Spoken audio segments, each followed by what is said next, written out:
सभी दोस्तों को बहुत बहुत नमस्कार। स्वागत है आरपी लेक्चर्स में। आज हम देखेंगे कक्षा 11वीं त्रैमासिक परीक्षा अर्थशास्त्र का पेपर। जो अर्थशास्त्र है उस पेपर को आज हम लेकर के आए हैं। इसके सबसे पहले वैकल्पिक प्रश्न देख लेते हैं। सही विकल्प पर चुनिए। चलते हैं सही विकल्प चुनकर लिखिए पर। और पहला प्रश्न है, निम्नलिखित में से कौन आर्थिक गतिविधियों में संलग्न है? एक पिता अपने बच्चों के लिए किताबें खरीद रहा है। एक किसान स्वयं के उपभोग के लिए गेहूं उगा रहा है। एक व्यक्ति एक मंदिर जा रहा है। और द नंबर है अ और बा दोनों। तो इसका सही उत्तर होगा आ बा, यानी कि ये वाला इसका सही उत्तर होगा द नंबर। इसका सही उत्तर होगा द नंबर, क्योंकि इसमें आ बा दोनों होंगे, स नंबर नहीं आएगा। दूसरा प्रश्न है, डेटा के समुच्चय को कहते हैं? आप सभी विद्यार्थियों को और शिक्षक मित्रों को पता है, सांख्यिकी कहते हैं। तीसरा है, आंकड़ों को तालिका के रूप में प्रस्तुत करने की प्रक्रिया कहलाती है। तो ये सारणीकरण, इसको हम सारणीकरण कहेंगे। और चौथा प्रश्न है कि सांख्यिकी गणना का विज्ञान है, यह किसका कथन है? तो ये कथन है A.L. बाउले का। A.L. बाउले का पूरा नाम है आर्थर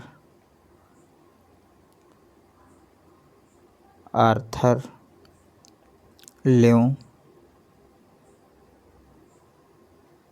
बाउले। आर्थर लेओ बाउले इनका पूरा नाम है। और ये ब्रिटिश सांख्यिकीविद थे और 1869 में इनका जन्म हुआ और 1957 में इनकी मृत्यु हुई थी। ब्रिटिश के थे, ब्रिटिश अर्थशास्त्री थे। चलते हैं अगले प्रश्न पर और देखते हैं कि पांचवा प्रश्न, अर्थशास्त्र का जनक किसे कहा जाता है? तो अर्थशास्त्र का जनक एडम स्मिथ को कहा जाता है। अर्थशास्त्र का पितामह या जनक एडम स्मिथ को कहा जाता है। और ये भी ब्रिटिश अर्थशास्त्री थे और इनका जो जन्म 1723 को हुआ और यह 1790 में इनकी मृत्यु हुई थी। चलते हैं अगले प्रश्न पर। अर्थशास्त्र के विभाग होते हैं। आप सभी को पता है अर्थशास्त्र के 5 विभाग होते हैं। अगर हम बात करें कौन कौन से 5 विभाग होते हैं, तो एक होता है उपभोग,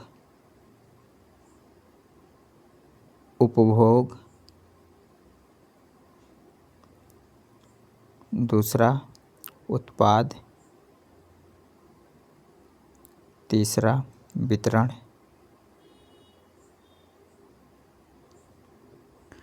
चौथा नियम,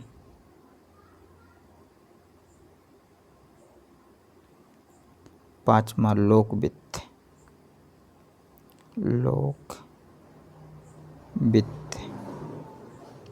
इस प्रकार से देखा जाए तो अर्थशास्त्र के 5 विभाग होते हैं। अगला प्रश्न है कि अगला प्रश्न है, रिक्त स्थानों की पूर्ति कीजिए। और चलते हैं रिक्त स्थानों की पूर्ति पर। पहला प्रश्न है कि सांख्यिकी खाली स्थान जटिल डेटा है। तो सांख्यिकी खाली स्थान में भरेंगे सरल करता है। सांख्यिकी खाली स्थान जटिल डेटा, तो खाली स्थान में भरेंगे सरल करता है। क्या सरल करता है? जटिल डेटा को। सांख्यिकी सरल करता है जटिल डेटा। अगला प्रश्न है, खाली स्थान सभी उत्पाद गतिविधियों का आधार है। तो इसमें हो जाएगा उपभोग।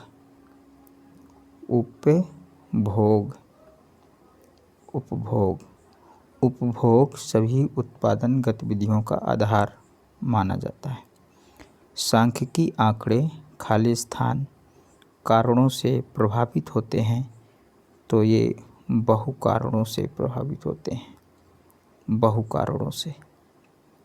अगला प्रश्न चौथा, मानव की ज़रूरतों को पूरा करने के लिए संसाधनों का खाली स्थान उपयोग होता है। तो खाली स्थान में आएगा वैकल्पिक उपयोग होता है। लिखेंगे, इसमें लिखेंगे वैकल्पिक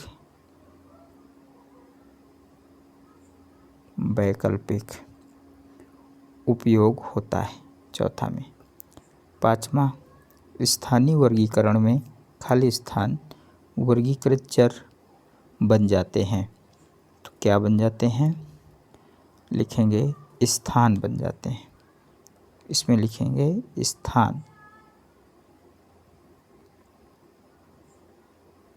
स्थान बन जाते हैं। अगला प्रश्न छठवां, खाली स्थान वर्गीकरण डेटा की विशेषताओं के अनुसार किया जाता है। तो सही इसका उत्तर हो जाएगा गुणात्मक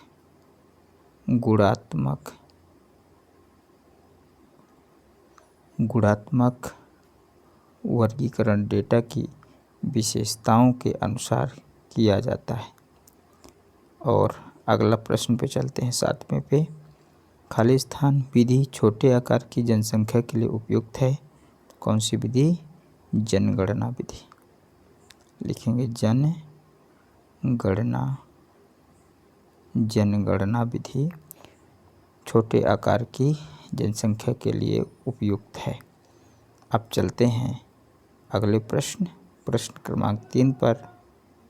और ये प्रश्न क्रमांक 3 है, सही जोड़ी। किसान, पहला किसान। तो किसान की हम जोड़ी मिलाएंगे एक कर्मचारी से। देखिए, ये जो जोड़ी है काफ़ी असुविधा देने वाली है या समझ से परे है, लेकिन इसकी गहराइयों पर अगर जाया जाए तो ये सही जोड़ी कुछ इस प्रकार से मिलेगी, और जो कि सत्य भी है। किसान को हम एक कर्मचारी से मिलाएंगे, क्योंकि कोई भी किसान जब अपने खेत पर कार्य करेगा तो वह एक कर्मचारी के रूप में कार्य करता है। और किसान, अगर कोई बड़ा किसान, उसके खेत में अगर कोई मजदूर काम करते हैं, कोई भी काम करता है, तो वो भी कर्मचारी कहलाएंगे। लेकिन वही किसान अपने खेत में भी जब काम करेगा तो कर्मचारी के रूप में ही करेगा, इसलिए किसान का हम कर्मचारी से मिलाएंगे। इसके बाद दुकानदार को विक्रेता के रूप में मिलाएंगे। विक्रेता का अर्थ ही होता है जो विक्रय करने का कार्य करे, वह दुकानदार करते हैं, तो दुकानदार का विक्रेता मिलाएंगे। इसके बाद अगला है कैब ड्राइवर। कैब ड्राइवर का अर्थ होता है टैक्सी चालक। तो टैक्सी चालक जो होते हैं वो सेवा प्रदान करते हैं, तो कहलाएंगे सेवा प्रदाता। देखिए, सेवा प्रदाता ऐसे व्यक्ति कहलाएंगे जो भुगतान लेकर के सेवा देने का कार्य करते हैं, जैसे डॉक्टर, वकील, बैंकर, अध्यापक, टैक्सी चालक यानी कैब ड्राइवर, बस चालक आदि। तो ये सारे के सारे कैब ड्राइवर कहलाएंगे, क्योंकि ये सेवा प्रदान करते हैं। कोई भी व्यक्ति जब भुगतान लेकर के सेवा देने का कार्य करता है, लोगों को सेवाएं प्रदान करता है, तो वह सेवा प्रदाता कहलाते हैं। ये इसकी परिभाषा है सेवा प्रदाता की, और यहाँ कैब ड्राइवर सेवा प्रदाता में आएगा।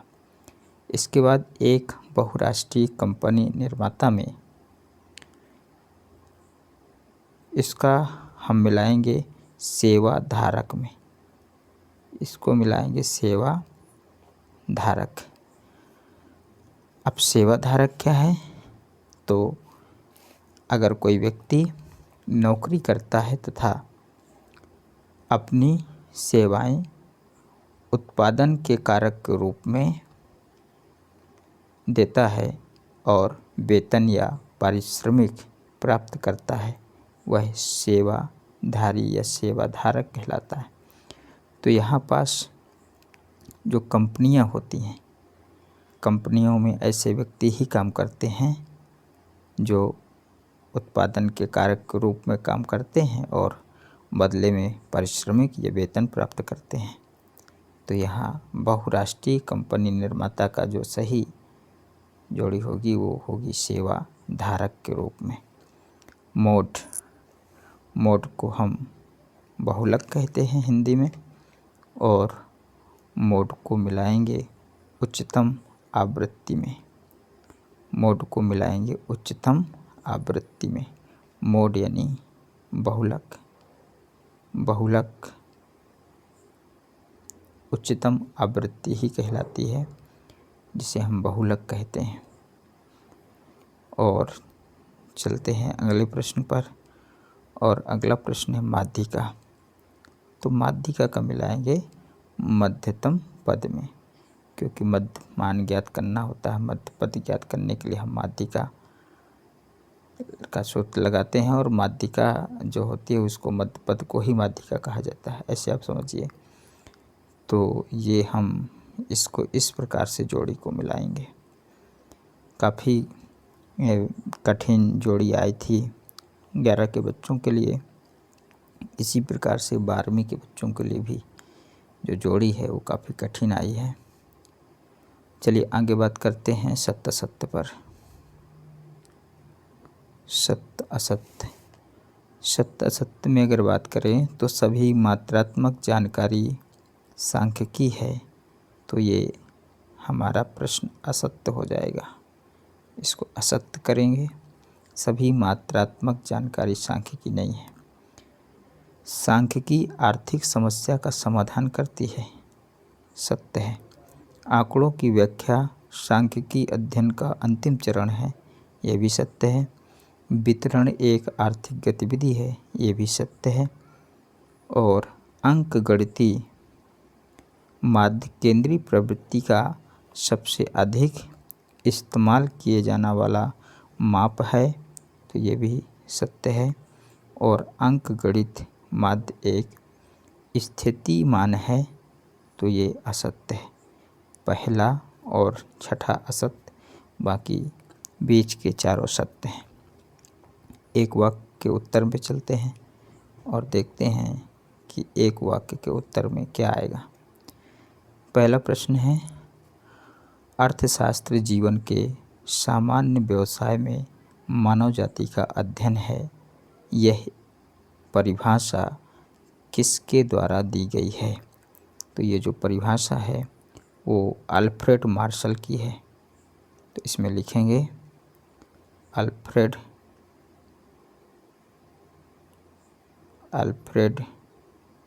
मार्शल।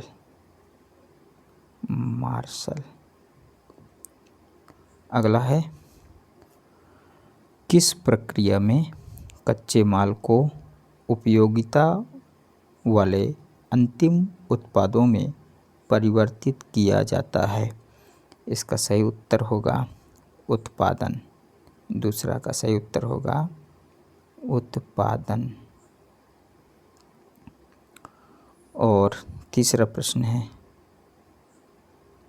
प्रश्न, तथ्यों को सरल और निश्चित रूप में प्रस्तुत करने में क्या सहायक है? तथ्यों को सरल और निश्चित रूप में प्रस्तुत करने में क्या सहायक है? तो इसका सही उत्तर हो जाएगा सांख्यिकी। सांख्यिकी सहायक है, सांख्यिकी इसका उत्तर होगा। अगले प्रश्न पे चलते हैं और अगला प्रश्न है चौथा, किन चरों को संख्यात्मक शब्दों में व्यक्त किया जा सकता है? तो इसका चौथे का उत्तर होगा मात्रात्मक चर।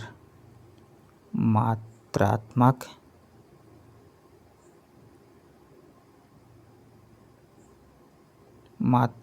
चर। अगला प्रश्न पाँचवा, हम अंकगणितीय रेखा ग्राफ को क्या कहते हैं? हम अंकगणितीय रेखा ग्राफ को क्या कहते हैं? इसका उत्तर हो जाएगा समय श्रृंखला ग्राफ। समय श्रृंखला ग्राफ, समय श्रृंखला ग्राफ कहते हैं। अगला प्रश्न छठा प्रश्न है, किसी तालिका के कोई दो प्रमुख घटक लिखिए। तो इस तालिका के घटकों पे हम लिख सकते हैं शीर्षक,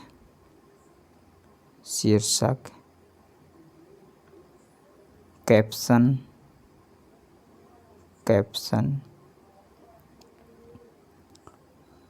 स्टम्प्स,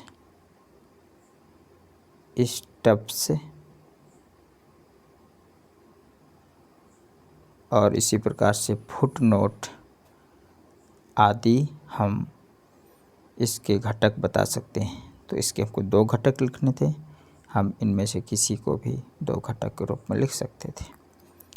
और अगला प्रश्न है सातवां, सामान्य वक्र का आकार कैसा होता है? तो सामान्य वक्र का जो आकार है वो घंटी के आकार का होता है। तो यहाँ लिखेंगे इसके उत्तर में घंटी के आकार का वक्र। घंटी के आकार के वक्र को सामान्य वक्र का आकार कहते हैं, या फिर कह सकते हैं सामान्य वक्र का आकार जो होता है वो घंटी के आकार का होता है। घंटी के आकार के वक्र के समान होता है, वक्र जैसे होता है। तो इस प्रकार से आपके पूरे ये 7 प्रश्न जो वैकल्पिक थे उन पर चर्चा हुई। आशा है कि आप सभी इसको अच्छे से कर लेंगे और मिलते हैं पुनः किसी नए वीडियो के साथ। तब तक सभी को जय हिंद।